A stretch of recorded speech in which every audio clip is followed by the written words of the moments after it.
Bonsoir à toutes et bonsoir à tous, très heureux de vous retrouver pour cette nouvelle chronique, pour le coup totalement hors format.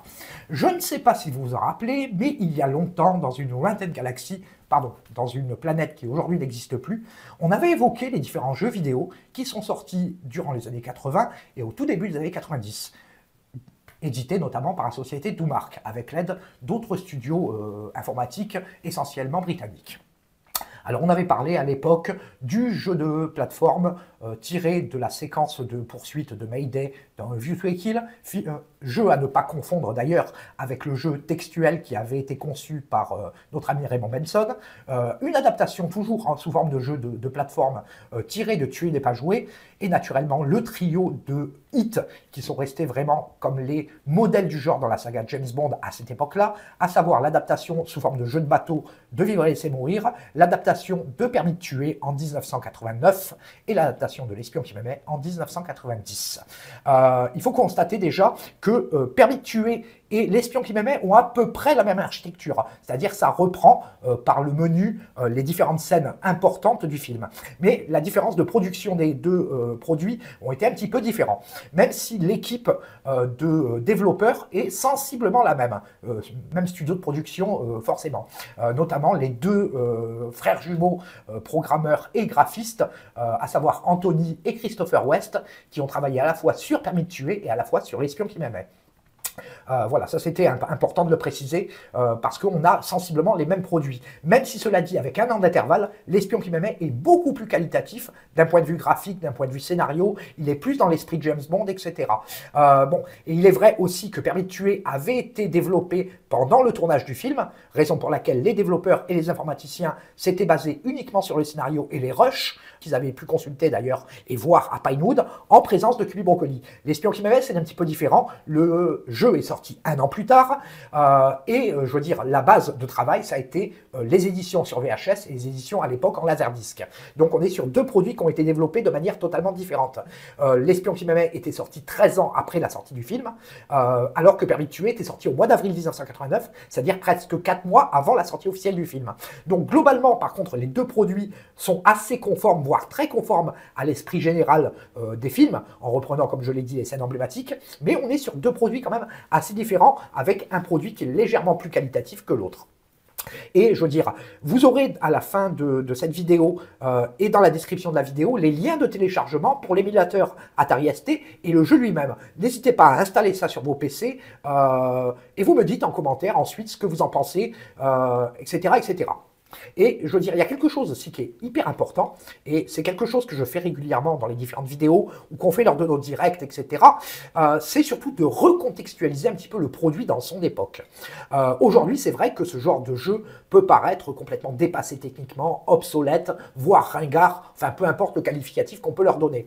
Mais il faut quand même se rappeler qu'à l'époque, à la fin des années 90, c'était quand même ce qui se faisait de mieux en matière de jeux vidéo. Bon, c'est vrai que quand on regarde un jeu sorti en 1990 par rapport à un autre jeu comme GoldenEye, par exemple, en 5 ans ou 6 ans de différence, c'est vrai qu'on est passé du jour, c'est le jour et la nuit quelque part. Et je ne parle même pas des jeux qui ont été consacrés à James Bond, qui sont sortis durant les années 2000, 2010, voire jusqu'à 2016 ou 2017. On est vraiment sur des produits qui sont totalement différents, parce que la technologie n'était pas la même, parce que l'époque n'était pas la même, les ordinateurs n'étaient pas les mêmes. Je veux dire, pour vous donner un repère, un bon ordinateur de l'époque des années 90, notamment le Atari ST par exemple, c'était un processeur qui était cadencé à 8 MHz. Aujourd'hui, un processeur d'entrée de gamme chez Intel ou chez AMD, on est sur des fréquences d'horloge de l'ordre de 3, 4, voire 5 GHz. Donc, c'est-à-dire 1000 fois plus rapide. Pareil pour les mémoires. Un Atari ST en 1040, ça faisait 1 MO de mémoire. Aujourd'hui, régulièrement, même un ordinateur de base, un ordinateur d'entrée de gamme, a une mémoire de l'ordre de 4 gigas, voire pour les ordinateurs les plus puissants, on peut monter à 64 ou 128. C'est-à-dire une puissance absolument colossale en regard de ce qui existait à l'époque. Je veux dire, voilà, on n'est pas du tout sur la même technologie, etc. Bon, il est vrai aussi que les jeux qui ont été développés à cette époque-là, la majorité des systèmes qui permettaient d'y jouer n'existent plus. Atari, Amiga, Amstrad, Spectrum, etc. Tout ça, ça n'existe pas. Aujourd'hui, il ne reste que deux grands systèmes informatiques, on va dire. C'est d'un côté le Mac et de l'autre le PC. Donc voilà, on n'est pas du tout sur la même chose. Maintenant, il suffit simplement d'apprécier le produit par rapport à ce qu'il apporte en termes de jouabilité. Et ça, je pense que c'est hyper important.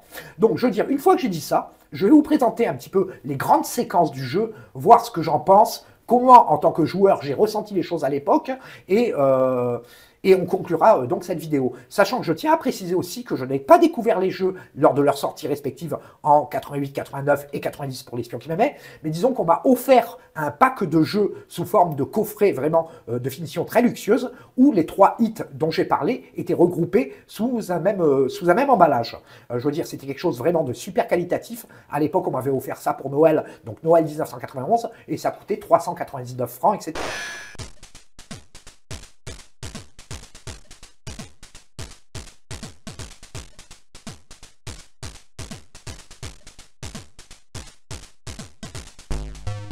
Alors, première fois qu'on voyait le gun barrel apparaître dans un jeu vidéo. Bon, là, en l'occurrence, à l'effigie de Roger Moore, avec l'utilisation naturellement du gun barrel composé par Monty Norman. Ou est-ce John Barry? J'avoue être confus, il faudra peut-être demander à Géo de nous éclaircir à ce sujet-là. Donc, petit générique sympathique et définition de la première scène, une scène qui est relativement accessible en termes de jouabilité, où on prend le contrôle de la Lotus Esprit. Je veux dire, le but est de collecter simplement des points Q qui permettent d'équiper la voiture de gadgets et de recharger éventuellement l'armure. Et par rapport à ce que je disais tout à l'heure, je veux dire, il y a quelque chose qui est intéressant concernant le processeur qui gérait l'Atari ST. C'était un processeur de type Motorola 68000 qui a été utilisé notamment chez Macintosh, notamment chez Amiga, naturellement chez Atari, mais qui était tellement polyvalent par sa capacité à gérer aussi bien le 8 que le 16 bits et voire par extrapolation le 32 bits, qu'il a même été utilisé dans le domaine de l'aéronautique, notamment pour le système de pilotage de l'Airbus A320 et pour le système de lancement d'Ariane 5. Donc d'ailleurs vous pouvez constater que la voix et ma voix est un petit peu différente parce que tout à l'heure j'étais sur mes micros sans fil, là je suis en mode voix off avec mon micro de studio. Donc deuxième séquence du film, vous êtes à bord de la Lotus Esprit, là vous vous rendez vers votre entrevue avec Stromberg, vous prenez le contrôle du bateau, etc. Ce qui prend quelques libertés par rapport au film parce que dans le film James Bond ne pilote pas le hors-bord qui le mène à Atlantis, mais c'est un des gardes de Stromberg.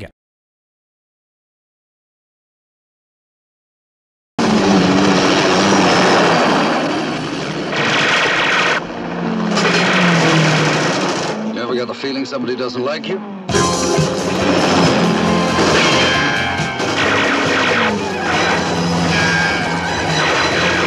Là, je veux dire, pas un tableau spécialement difficile, c'est plus une promenade de vacances. Il y a quelques bateaux un petit peu agressifs, mais dont on peut se débarrasser rapidement avec les missiles ou la fumée. Scène numéro 2, là vraiment on rentre dans le vif du sujet. Donc une fois que l'entrevue avec Stromberg est terminée, Stromberg a donné l'ordre à ses sbires et à ces 2 personnes, c'est-à-dire notamment Jaws, laissez-les venir sur la côte et tuez-les. Donc là, vous, dans ce tableau suivant, vous êtes à nouveau au volant de la Lotus Esprit et vous verrez rapidement que c'est un petit peu différent parce que les véhicules sont beaucoup plus agressifs. Alors là, la grosse différence, voilà, comme je le disais, les véhicules sont beaucoup plus agressifs et surtout, vous devez, au cours de ce niveau-là, rentrer à l'intérieur du camion de Q pour vous équiper de gadgets. D'où l'intérêt, pendant toutes les premières parties du tableau, de collecter un maximum de points Q, les espèces de Q qui pivotent sur eux-mêmes. Vous avez la possibilité d'équiper la voiture de missiles, de renforcer votre armure, vous d'équiper de missiles RR pour vous débarrasser de l'hélicoptère de Naomi, de la peinture, de la fumée, etc. Voilà. Et surtout l'équipement sous-marin qui vous permettra de boucler ce tableau de manière optimum. Et à ce moment-là, la voiture, la Lotus, donc, se transforme en sous-marin. Et d'ailleurs, il faut constater aussi que le logo Lotus n'apparaît à aucun moment du jeu, parce que à l'époque, Doumark n'avait pas l'autorisation et la licence d'utiliser le logo Lotus. Ils avaient l'autorisation naturellement d'utiliser le logo James Bond, le gun barrel, la musique d'un compositeur dont l'identité reste à définir, mais cela dit, voilà, Et d'ailleurs, c'est un jeu parfaitement licencié, et quand vous prenez la boîte d'origine du jeu, vous avez l'autorisation des 4 ayants droit qui étaient en vigueur à l'époque, en 1990, à savoir Danjak SA, Eon Productions, Glidros Publications qui avait son mot à dire à l'époque, et naturellement United Artists. Prochain niveau, donc là maintenant, la Lotus est devenue sous-marine, et vous luttez contre différents boss, etc. Des sous-marins plus ou moins équipés, plus ou moins agressifs, etc. Des plus petits aux plus gros, et la scène finale, naturellement, vise à détruire Atlantis, qui est vraiment suréquipé, gavé jusqu'aux yeux. D'ailleurs, il faut quand même remarquer que dans cette scène-là, vous avez des sous-marins qui sont au design, qui sont relativement similaires au Shark Hunter qui apparaît dans L'espion qui m'aimait et dans Permis de tuer, mais aussi au sous-marin qui apparaît dans Ring pour vos yeux, c'est-à-dire le Osel Mentis. Allez, scène suivante, James Bond se retrouve sur la boule caméra et il a pour but de fixer une charge pour exploser le bouclier qui permet de rentrer dans le centre de contrôle. Dans le jeu, vous avez simplement pour vocation de protéger James Bond jusqu'au dépôt de sa charge et jusqu'à son retour. Vous avez des plongeurs sous-marins, vous avez des gens qui sortent du sous-marin, vous avez des gardes de Stromberg, etc. Dans le jeu, il est très facile de finir ce niveau-là si vous utilisez la souris. Scène numéro 4. Une fois que James Bond a pris le contrôle du sous-marin, alors là, c'est le côté un petit peu, on va dire, chiant du jeu, parce que vous devez résoudre une énigme avec des codes correspondant à des chiffres. Je veux dire, c'est totalement aléatoire, c'est une espèce de pseudo-IA de l'époque qui gère ça, et je veux dire, entre chaque partie, le code est complètement différent. Je veux dire, et la difficulté, on va dire, c'est que vous êtes limité par le temps. Ça se joue de l'ordre de 2 ou 3 minutes. Donc, en fait, chaque symbole correspond à un chiffre et il faut rentrer la série de chiffres correcte pour pouvoir accéder à la reprogrammation des sous-marins. Je veux dire, et en plus, la reprogrammation des sous-marins, si vous n'avez pas le guide de l'époque, c'est-à-dire le livret du jeu, pardon, je veux dire, vous ne pouvez pas reprogrammer les sous-marins. Une fois que vous avez cassé le code, que vous avez reprogrammé les sous-marins, bah, normalement, tout se passe très bien, comme dans le film Stromberg 1 tire sur Stromberg 2 et inversement.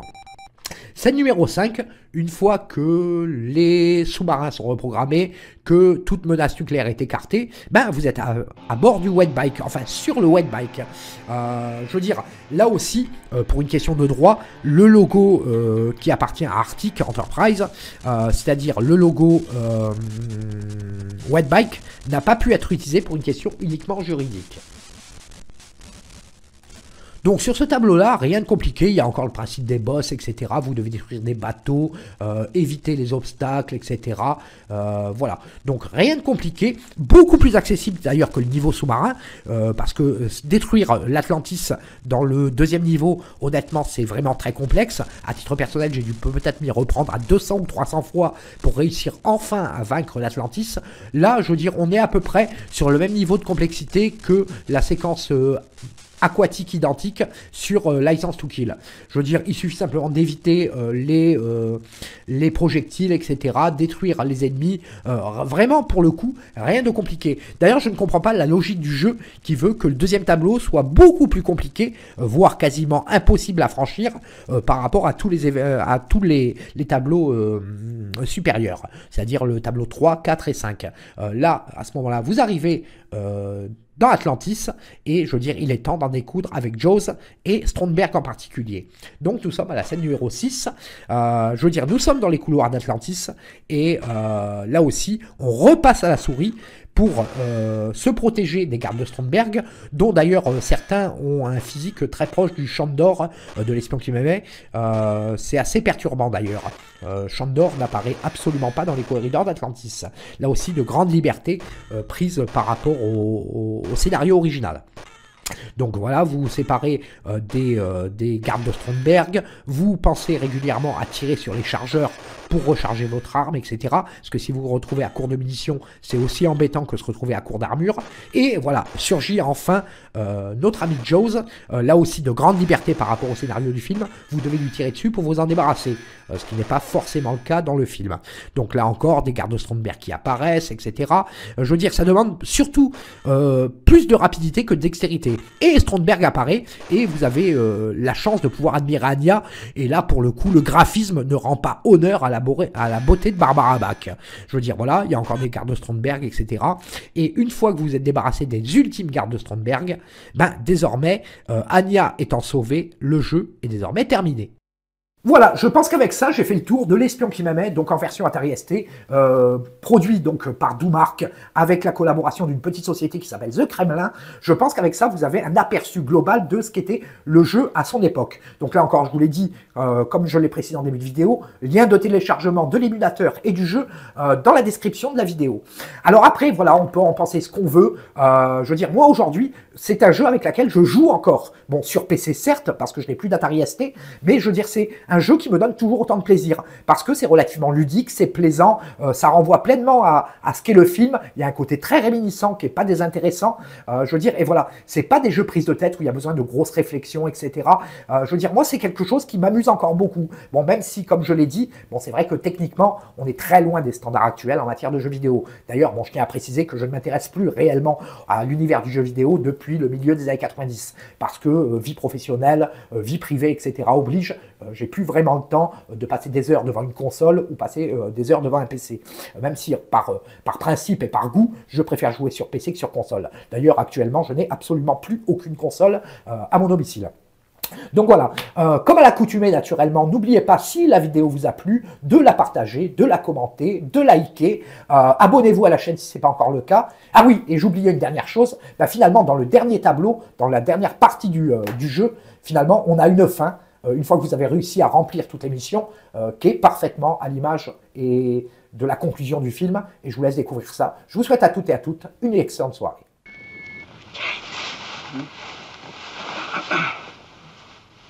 007. Triple X. Bond, what do you think you're doing? Keeping the British hand up, sir.